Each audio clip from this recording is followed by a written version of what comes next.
Hi, welcome to Embassy Voice. I'm your host, Miracle Edison. Today we have a special interview. I call it an insider because you don't get this all the time. Today we have with us Honorable Liza Asumugha. She is a Special Assistant Public Affairs to the Imo State government, and she's been doing an amazing job. And today we're going to be talking to her on how she started this part of politics and so many other inspirations that she's been able to do throughout her community. And with me here today is Honorable Liza, all the way from Nigeria. I'm so excited to be talking to you about today because I've heard so much about Imo State. Imo State has been making headline news about the new changes, the new government, the system is changing, everything is going so fast. Tell us about that. Thank you, Miracle. It's good to be here, and it's very, very nice that you've been hearing so much about our state and what's been happening. Excited. It's really nice, you know. Imo State, in fact, I would say right now, the governor has taken the government of Imo State to the next level. Wow. The governor, Ole Richards Okorocha, and his amiable wife, Her Excellency Nkechi Okorocha, they are doing everything fantastically well to make sure that they take the masses, carry them along, you know, in the whole democracy thing. Because, you know, the government that we practice in Imo State is government of the people, by the people, and for the people. Wow. So there's so much going on, so much, I tell you, is happening. And it's really happening very fast because it's just been a couple of months that the governor assumed office, but he's really doing so well. Wow, before we go into the details of that, I would like you to tell us something about yourself. My name is Liza Asumugha, and I am the Special Assistant Public Affairs to the Imo State government. I make sure that the people are represented properly. I make sure that every community development and things that have to affect the populace and the masses, it's being represented very well. I create the bridge between the government and the people. Yeah, so that's what I practically do. That's a great responsibility. Yes. And you know it's so amazing about it because you're a woman. Oh, you're a woman in politics. Tell us about being a woman in politics and how the environment is. It's a very good one. You know, the First Lady, Her Excellency, Dame Patience Goodluck, she's been all out making sure that women are being represented properly in politics in Nigeria. Wow. You know how Africa is, you know how our culture is. That's right. Well, I tell you right now, things are changing because, you know, with her pet project, the Women for Change initiative, she's called out all women to be able to go ahead and do what they have to do. Wow. And I tell you, the women in politics, they've been doing very well. You will agree with me that most of the people, the women that have excelled in different fields, you know, they've been women. People like Professor Dora Akunyili, she's a woman. People like the finance minister, she's a woman. A lot of people making changes, you know, are women. Entrepreneurs too, and doing great things. Oh yes, we have lots and lots of them. You know, because the woman has less tendency of being corrupt. And once a woman believes in something, she goes all out for it. And trust me, we're the builders of the society. We're the ones that hold the home front and the home unit. So, and every other thing starts from there. Wow, that's a great inspiration to the women out there. Politics is for you. You can do great things and amazing things in the area of politics here from Honorable Liza. I want you to tell us about the system in Imo State. I am so excited to get into the details of this. Tell us about the free education system that you have out there. The free education thing is something that the governor and his wife believe so much in. He believes that education is the only gift you can give to a human being because that's what will take the person to the next level. So he's you know, he has a foundation before he became the governor of Imo State. It's called the Roches Foundation, where he's been catering for over 5,000 kids, giving them free education. But now he's brought that to the state, which is Imo State. And he's giving free education from the primary school level to the university level. So what that means is that once you're a citizen of Imo State, once you're an indigene, which means that your father must be from Imo State, you get the free education. You qualify for the free education from the primary school level to the university level. And then he's not just giving the free education, he's giving free quality education. That's what it's all about. So what it means is that from the kids, from what they wear to their school supplies to the infrastructure, everything is being taken care of. My In fact, goodness. he's even gone an extra mile to give them pocket money. He pays them for going to school. So you get paid to get educated. That's right. Amazing. Do you know the education system out here is outrageously expensive? It is like that. Even the United States government cannot even provide free university education, and yet Imo State is able to provide that to its citizens. That's the wisdom of God. Amen. On the governor, because we get all sorts of messages. People keep calling. They're like, how is your state able to do it? How are you guys able to do it? And he's doing it, and he's doing it very well, you know. And most of all the other governors in Nigeria, they can't believe that that's happening, because Imo State is not the richest state, but my governor has been able to turn things around, and right now I can tell you Imo State is the richest state in Nigeria. Oh my goodness. That's a blessing. You know, I was thinking about the whole free education. This is, so if you're a citizen of Imo State that have relocated from Imo State, you can actually move back and still qualify. Oh yes, right now the intakes in the schools, it's really getting very high. Because people that have been living in other states, even people that have been in other countries trying to survive, trying to get education, and they can't afford it, they've all come back. Wow. As long as you're an indigene and you're able to get your certificate of being an indigene from your chief, you get the free education. My goodness, I am in awe right now. I'm talking to you, my viewers. If you know anyone that is from Imo State that have relocated, tell them about this news, because this is an amazing approach. Free education. Do you know what it means, educating a whole community? That's setting up the standard for greater and mighty things to be able to take place in the community. Yeah, and then you have to see the schools. He's also started renovating, refurbishing, and building new schools. Wow. So these kids are not just going to schools in the regular what they used to have before environments that are no now all the schools will have like basketball court, a field for tracks, field events. They're going to have the soccer field. You're going to have everything. In fact, they're going to have digital libraries, up to date standard libraries. They have a sick bay. Their classrooms are well equipped. Wow. So even the library and the laboratories, they're all going to be very equipped. So it's not business as usual. Everything different. Has changed. Yes. Everything is changing. You hear that, people of Nigeria? Things are happening fast. It's time for you to move back home and start doing things in your community. Oh, yes, that's right. She's been talking to me all day, and I've been so inspired. She's such an inspiration. Talk to us about the community speakers. Yes. Imo State is the first state in Nigeria to embark on what's called the 4-tier system of government. What it means is that, you know, normally we have the federal system of government, we have the state, and then the local government. But my governor has taken it one step further to bring about the community speakers. Now, which means that everybody is from a local government, and in as much as you're from a local government, you're from a community. So we don't just want the money is hanging, floating on the local government level. We want it to get to the grassroots. That's right. Because we believe that if all the communities are being taken care of, if all the communities get the basic amenities, then the state will be a better place. So what he's been able to do is to create the community speakers. For you to become a community speaker, your chief, which is the Eze, he has to endorse you, the President General has to endorse you, and your community populates have to endorse you. Wow. And you also have to live in that community. So you're able to know what is happening in that community. And you have to be someone that's young and vibrant, that is able to communicate and be able to push for your community to get to the next level.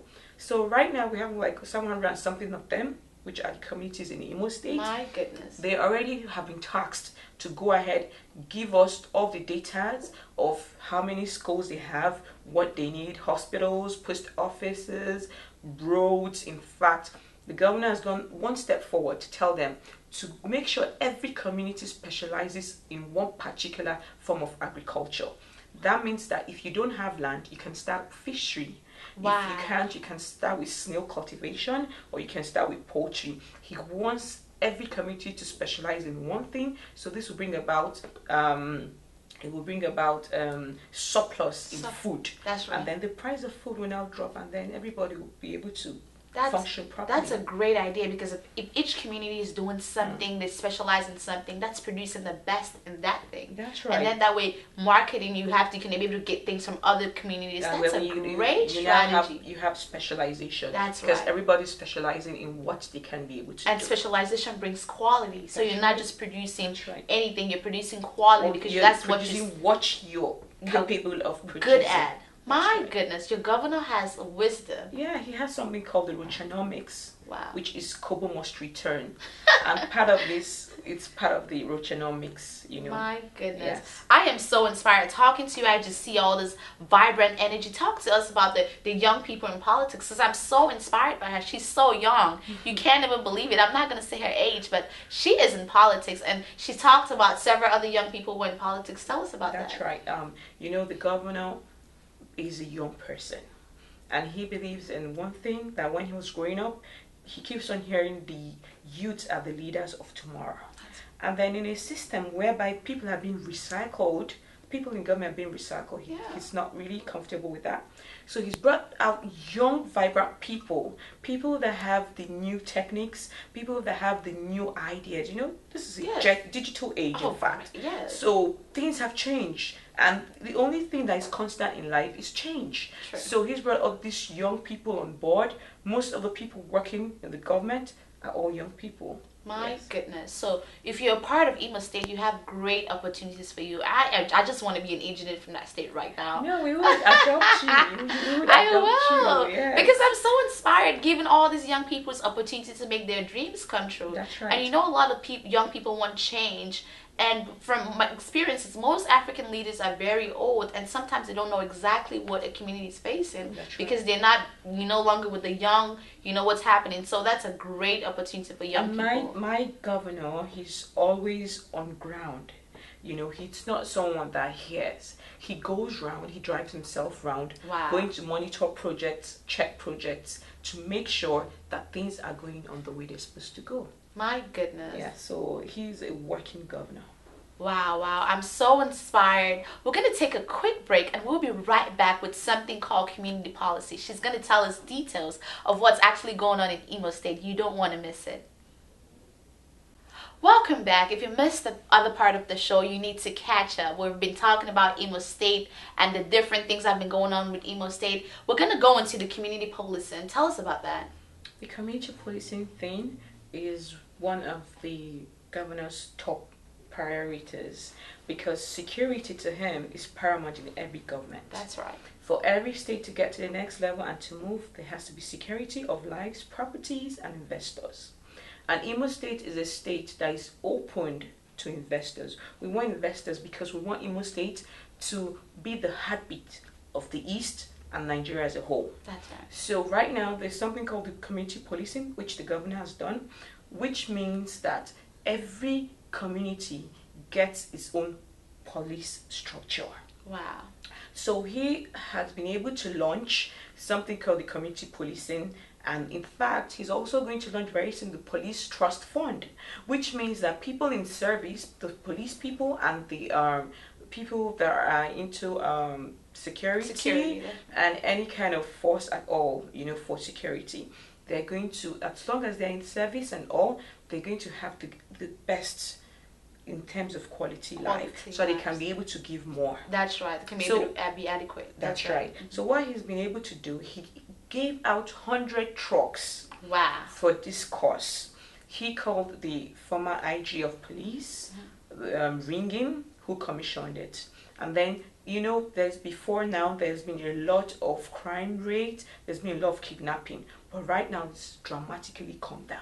Wow. Because what he did was to get all the AZs. The AZs are the paramount chiefs of their own communities. And he's tasked them and told them that any place or any community where there is any incident of crime, the AZ is going to lose his chair as the AZ. So it's calmed down because he believes that every community should be able to know those causing havoc in their communities. That's right. So because of that, it's calmed down. And then he also believes that even this kidnapping thing, people that are being kidnapped, they're being taken held hostage in a particular community. So the Eze's and those living within that community, they all know who the bad sheep of their communities are. So he's opened up a black book in every community. Wow. And he's told them, everybody that has been listed on the black book, come, let's talk. Let's know what the problem is. Why do you have to do this? You understand? And he believes they're all his children. So he's not going to take you to jail or sanction you, but he wants you to change. Tell him if it is poverty or hunger, he will help you out and see how he can resuscitate you. But if it is people that are all out to do evil, then that's when you face the wrath of the law. So the Imo State right now is very secured. It's a very good environment for investors, both international investors and local investors to come bring their money and, you know. Wow. So you're saying people should come and invest. There's safety, there's security. Yeah. You talked about the statistic last Christmas. Yeah, last Christmas, Imo State was one of the safest states in Nigeria because the crime rate was so low. Someone like me, I drive around in Imo State. I do my business, yes. And at times, because of the kind of government we run, we're busy. We're 2 a.m., 3 a.m., we're on the road, we're inspecting things, we're going for one function or the other. For me to be able to do that. Drive around. Tell us about the road. You know, that just... Oh, right now, there's massive road construction going ahead in Imo State. There's a lot of road rehabilitation. In fact, the governor has been able to do over 1,216 roads. My goodness, new roads. Yes. And these roads, you know, they right now they're able to open up new places, businesses. That's right. So right now people are able to move. They're able to connect from one place to the other. So, my goodness. So you know, road is it's a process that leads to development in the community. So I'm just so excited. So if you actually go to Imo State, you can drive around. You're safe. You can carry out businesses. Some of the people from other states, they keep on calling us and they're like, how is my governor able to do this within a short period of time? They even say, some of them say they just come to visit and they can't find the ways to their own villages anymore because there's so much road networks now that it's unbelievable. You know? My God. So tell us about healthcare. Yes, right now we have something called the health at your doorstep. The governor has brought a lot of ambulances, a lot of trained personnel. My God. And what it means is that when you're in your house and maybe something happens, you know, just pick up your phone, you call. We have committed lines, you know. You call those lines and then the ambulances come, they pick you up from where you are to the nearest available hospital so you get your good health care. I am in awe because healthcare is something that's because very even important. right now, he's done a lot of restructuring in the health system for Imo State. The hospitals is no more the way it used to be. Wow. He said that it's better to have a small structure that is well equipped than having a big structure and no equipments. True. So right now the hospitals are going through a lot of renovations. A lot of new hospitals are coming up, and in fact right now he's building a standard health hospital in every local government. And he's also spoken to Apollo in India to come and set up a world-class hospital in Imo State. So the project is already ongoing, the Indians are already there, and the building is it's commenced. My goodness. So Imo State, from what you're telling me, be one of the safest places to be in Nigeria. One of the safest places to be in. Is one of the fastest developing states. It's also the investment opportunities. There are no bottlenecks, there are no bureaucracies. So it's just as easy as it can be. You just come, as long as you're able to bring in development, you're able to do something good for the community, you're able to do the corporate social responsibility, you're able to employ labor, and you have something good to deliver. Why not? He gives it to you. There are a lot of investors coming in right now. I'll tell you. You know, we also have this thing called the Imo Blue Lake of Treasure. Wow. It's been there. It's a golf resort. It's the lake. It's a lake. Beautiful. This lake has there's so much attached to this lake. This lake has two waters, but they never meet. So it's a beautiful resource center. Right now, he's trying to bring about development in that whole area. So there's so much happening in Imo State. People need to be there. Yes, That's how you hear it. And there are new town developments coming up. Wow. And those town developments, they're having a minimum of 200 housing units. So My he wants the God. whole place to be moving and bubbling and all that. Yeah. Bubbling fast. Yeah. Wow, I'm so proud to be. I want to be an indigent from Imo State. We would adopt you, trust me. Thank you so much. We'll be right back. We're going to take a quick break, and when we'll come right back, we'll be talking about so many other things that you don't want to miss. Welcome back from the break. We've been having an exceptionally inspiring interview here with Honorable Liza, and she's going to talk to us about the state commercialization. Tell us about that in Imo State. The thing is this: the governor wants to manage the resources of Imo State properly. Okay. Now, what he's been able to do is to break out the bottleneck that's been holding the civil service and the state. Okay, so my governor, Ole Richards Okaracha, has decided to make sure that every ministry, every parastatal is able to stand on its own, be able to be productive, do more. That's you right. get, and then so that now there'll be more employment in the system, and then people can get value for whatever work they are being paid for. So what it means is this now. Like let's take for example the Ministry of Agriculture. The Agriculture Ministry has been given some lump sum money which they're supposed to go take and invest. Now they could invest in like fishery, they could invest in like cold rooms, they could invest in I also want to tell you there's something called the Ada Palm. The Ada Palm is a palm plantation in Imo State. Oh, wow. Which has been dead for over how many years. The governor Ole Richards Okaracha has been able to revamp that.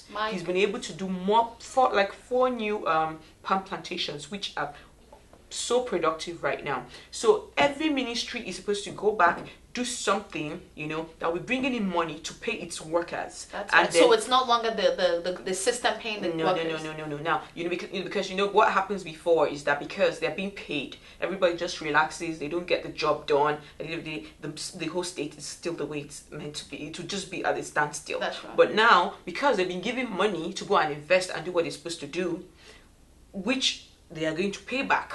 So they have to make sure they work that money back then pay their workers. So everything, all the ministries and departments now, they've all come up with beautiful ideas, blueprints on taking their ministries and parastatals to the next level. My goodness. And tell us about the ghost workers. Oh yes, that's always a problem, the ghost workers, trust me. Because you have people in the system, within the system, that they don't come to work, but their names are there, they collect paychecks and they get the pay slips and all that. Like in the local government, we've had over there's some local governments that have had like 6,000 workers, but now they've been cut down to 1,200 workers. So imagine how much the state is saving. My God. So that's how it's been going on, just like in the ministries too. And then in fact, if the governor finds out that a particular section or sector in any ministry or parastatal is not being effective, he calls them up, try to put them in other places where they could be more efficient. So that's what's happening in that area,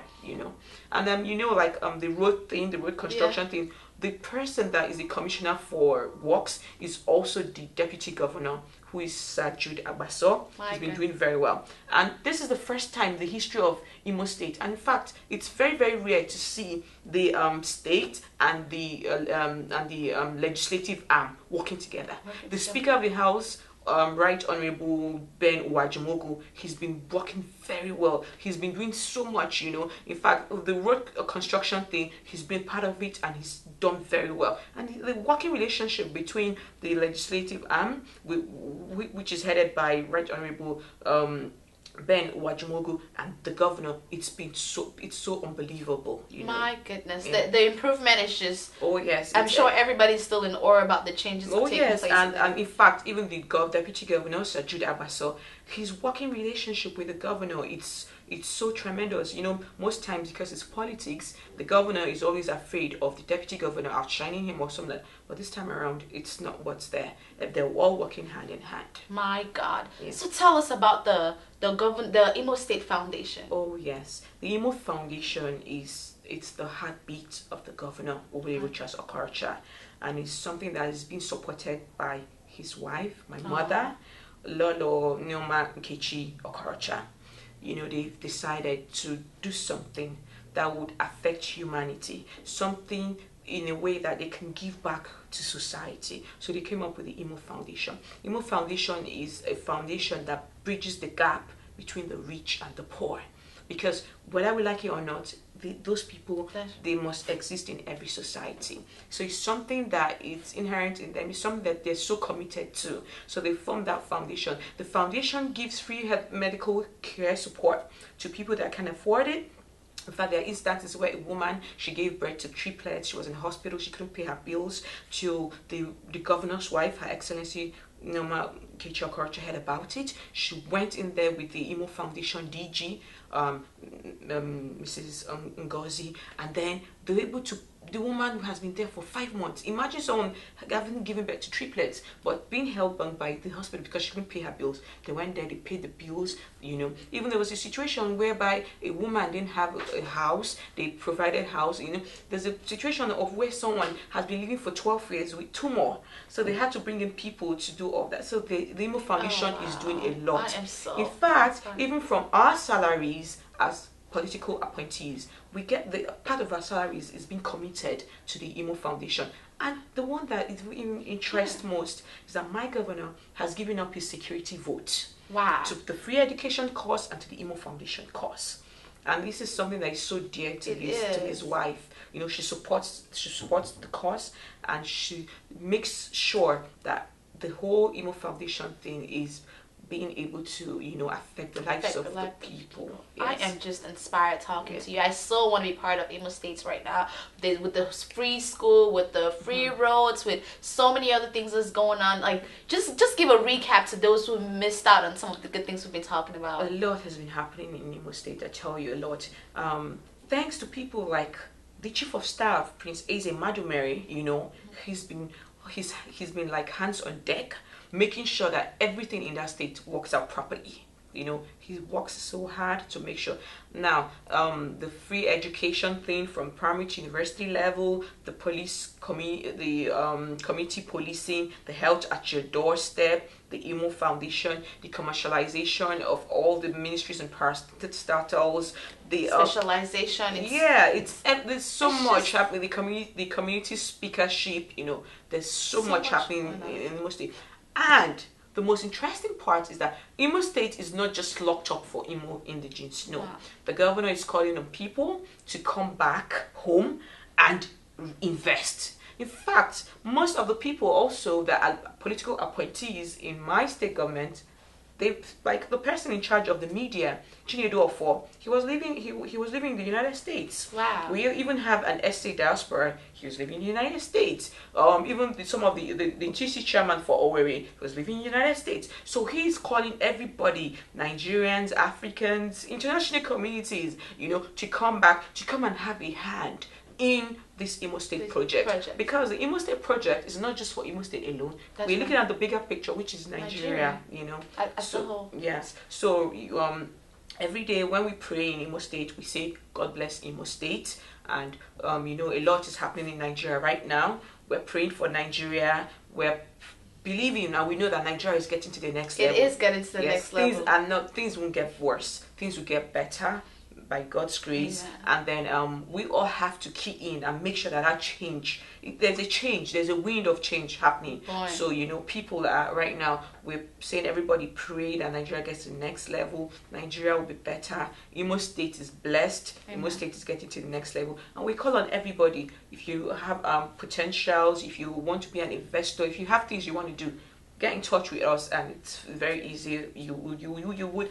There's so much to be done. You know, so much to be done that you can be you can partake of. And if I think so much. In fact, you know, right now I came for the United Nations. The United Nations. Oh, yes. Bring that up. I came for the 56th Congress of the United Nations. That was in New York. That's right. And you can see that the women, it was centered on the rural women and poverty eradication, trying to see how the women can be able to partake in the whole change process coming up in every countries and all that, and be able to bring about sustainability in all this kind of empowerment programs coming up, you know. So there's so much going on. In fact, even to my surprise, the former First Lady for South Africa, Tabon Becky's wife, she saw me. She's like, she likes me because we had the conversation, and she said she would like to keep in touch with me because young women like me are people that they're looking for to head